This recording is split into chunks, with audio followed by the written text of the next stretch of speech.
Hey guys, Miawezon. Welcome back to a new installment of our college series. Today I am here with my good friend Fiji, and my name is Kikeli. If this is your first time watching our video, today we are going to be talking about how to navigate your freshman year of college. Now, even though this advice is for freshmen, it applies to every other person. It applies to transfer students, it applies to students who are in their sophomore year, junior year, and even your senior year. So without further ado, I'm going to give it up to Faye so that she can start us off. hello everyone. So yeah, as Kikeli mentioned, this video is going to be about navigating your freshman year. We have a list of things. If you see us looking down, we're just looking at our phones just to make sure that we hit the points that we want to hit on. The first thing is to stay organized with your classes. It is very, very easy to get disorganized your freshman year because you might not be used to the workload, or it might be too easy. That was my experience. I left everything to the last minute, and by sophomore year, all that caught up with me. I don't know if you have like some thing you want to add to that.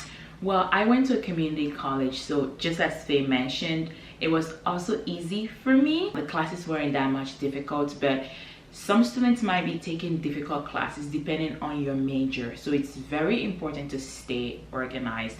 If you need to buy an agenda and write down all your classes, the times where you're starting your assignments, do that. Or if you're more of a tech savvy student, you like to use like Google Sheets or an Excel sheet, do that so that you can stay organized and on top of all your classes. Something to add as well, it's in your best interest to start off strong and mess up further down the line, because while the classes are easy is when you want to be on top of things, get everything in on time, get your A's, so that junior year when things start to get like really difficult, you have like some room to breathe. Second thing is prioritize balance. So what we mean by that is prioritize your social life and your school life.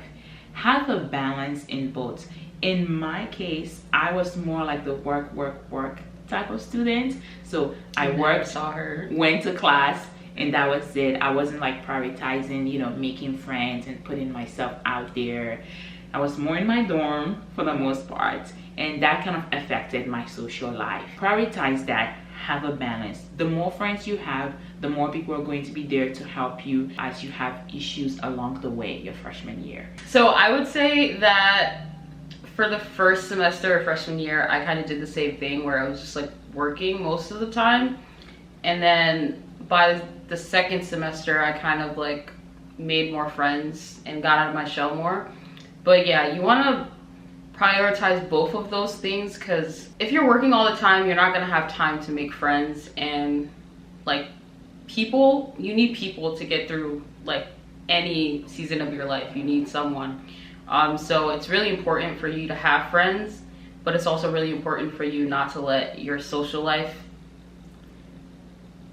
you're in college for a reason. That's basically it. You're there to learn. If you're out of state like I was, or international, or whatever, your parents are paying good money for you to get that education, so I wouldn't waste that time just going to parties and socializing, but also realize that that is a necessary part of like the college experience as well, because your net worth is your network.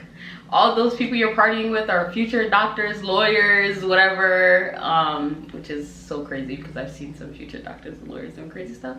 But yes, you need those people in your life. Prioritize making those relationships, but also prioritize doing your schoolwork. So balance. The third point is health is wealth. The freshman 15 is not just 15. Now I lucked out. I got the freshman -15. I actually lost weight my freshman year of college. But you got to. I'm not telling you to like become a gym rat, because that was her. Okay. She was like my major influence. She was my gym bud. But like, just realize a lot of us, when we get to college, we've never had that liberty to choose like when we eat, be eating all day long, got access to like a bunch of stuff. I know for like our university, it was buffet style. Some universities do like specific meals at set times, and if you miss that window, then you're not eating. But our school, our dining commons were open till like 12 a.m. So just imagine how much food people were consuming. I was not one of them, but that's because of depression. But it was a wild time, and I really think more people should think about that, like having boundaries and what's the word I'm looking for? Like self-control, discipline, yeah, when it comes to eating. But not only that, like mental health as well, spiritual health. If you're religious at all, I would look into finding any organizations or like communities that practice your same religion, like church, synagogue, things of that nature. Prioritize those things. It'll help you a lot, and it'll help you stay grounded, especially because you'll have people around you who are like-minded, who are pretty much on the same path as you, and you know, accountability. So following up on what Faye said on health is wealth, the next thing is get an accountability partner or a study buddy. When we go to school, we don't know it all. There are people who are better in some subjects than we are, and we are better in some subjects than other people. So if you start your class, try to get a study buddy, somebody you can always go to the library with to study together and understand even better, you know, whatever the teacher or the professor talked about. Sometimes your study buddy does not necessarily have to be somebody in your class or who has the same major as you. Just a friend that you guys know, we're setting this time, we are going to go to the library, or we're going to find a quiet place where we're going to spend time to study, catch up on our assignments. Those types of people are very necessary. Once you begin class in college, your freshman year or your sophomore, junior year, try to find a study buddy, an accountability partner, somebody who has a strong will more than you, not like somebody who's obsessed, but at least somebody who has a balance and can help you in your college journey. It's very obvious who was my accountability partner in college. So the next point we have is find a church community. Very obvious, we are Christians. So we will be speaking from a Christian perspective for most of our videos. It's extremely, extremely, extremely, extremely, extremely, I don't know how many times I can say extremely important to find a church, and I recommend doing it as soon as possible. Don't let that first Sunday catch you without trying to at least visit one church, because most oftentimes when you stop going, you just let it, because that was me. I didn't start going to church until like second semester. But yeah, first semester I didn't go to church the first week. I was like, second week, lost momentum, just didn't care for going. But it's really important. I'm gonna speak for UMass right now because I don't know who might be watching this, but if you go to UMass, I was in Brothers and Sisters in Christ. I served as the vice president and praise and worship leader for a long time. And it's just a great community of people, especially women, because there were a lot of women of God. I met Kaylee there. It's just great to have like that community of believers around you, people to hang out with, because it's not every day you want to go to party. It's not every day you like, you know, like you just do a little Bible study, a little praise session, paint and praise. Like there are different activities that you guys can do, even the movies. Yeah, I really recommend finding a church community and finding mentors, people who are older than you in the faith, to help guide you while you're in college, because they know the temptations, they know all that stuff and how to deal with it. And you know, great advice. Minister G, I don't know if you guys end up going to UMass, Minister G is okay. So to add on to what Faye just said about finding a church community, I just want to encourage somebody who's watching this video, like, do not give up when you visit a church for the first time and it's not really like what you think church should be, or it does not align with what you believe about God. Do not give up. There are so many church organizations on campuses. Try different organizations and pray that God gives you the wisdom and the guidance to be part of the right community. Do not feel the pressure that, oh, because I went here for the first time and they said, who are the people who are here for the first time? And you raise your hand up and everybody claps and everybody comes and give you a pamphlet or all of those things. Do not feel like you're married to that specific organization. You can go there once, go there twice. If it's not working for you, feel free to try other places.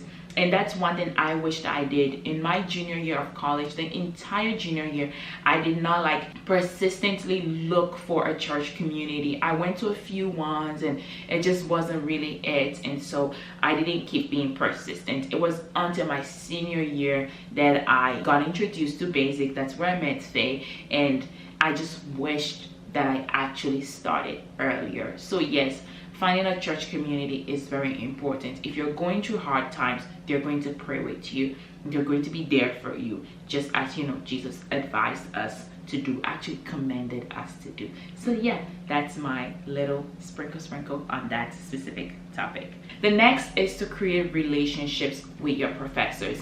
We're not trying to say go and be girlfriend, boyfriend with your professor. That's not what we're talking about.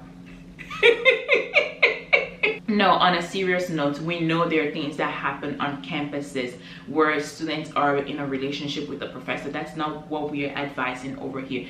We're saying, like, try to get to know your professor and let the professor know you. Go to office hours so that you can ask the professors questions. If you don't understand a specific thing or you did not do well on an assignment, you can ask the professor to expound more or give you tips and tricks on how to be better in that specific subject. Also, in case something happens to you while you're in college and you're not able to do your assignments on time or you're slacking, the professor will be much more understanding and give you an extension compared to if you never showed up to the office hours, if you never made the efforts to understand, oh, why did I get a B- in this class? Get to know your professors. So something to add is that letters of recommendation, internship opportunities, job opportunities can come out of you having a relationship with your professors. Because say these professors get emails from all over the place, like with like, hey, we're looking for people for this, we're looking for people for that. And if you have a good relationship with your professor, or like, you see them often, they're thinking of you. You come to office hours and like, oh my gosh, I just got an email about this, like, here, like, you should apply for this. I'll write you your letter of recommendation. I think you'd be a perfect fit, things like that. So always keep that in mind. Like, remember, well, for most people, I think they're going to college because they want to get a job, and it's good because you're getting, some experience in your own field because it's a professor that you know and you have connection with. The next is to get involved in student organization. That's one thing I wished I did apart from being a member of Basic. Student organizations are very important because, one, you meet students who are from different backgrounds and cultures. Two, you get to actually hone your skill of leadership, learn from other students, get involved in projects, get involved in activities that are happening around your college. Now, when you get involved in student organizations, be wise about it.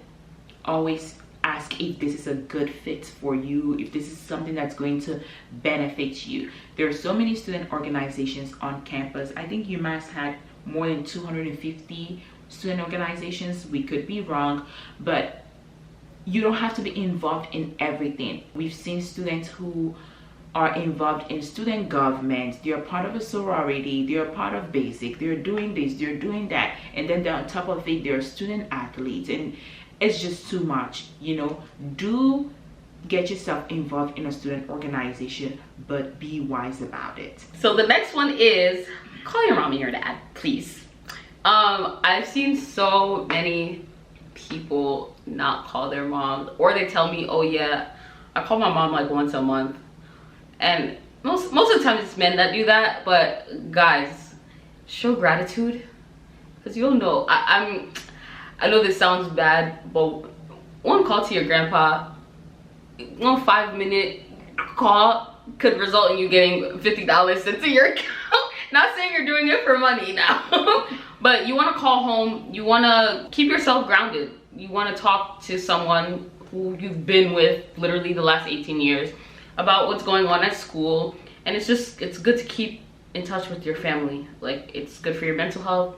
It's just a good thing to do overall. I can't stress that enough. I don't know how people can go months without talking to their family just because they're in college, but Please make that a priority. Don't have your parents out there worrying about you, thinking something happened to you, calling your RD or your RA to find out if their child is still in their room breathing. So yeah, call your parents and keep in touch with them. So the next one, I'm going to let Faye talk about that one as well, because I am not too familiar with that specific topic.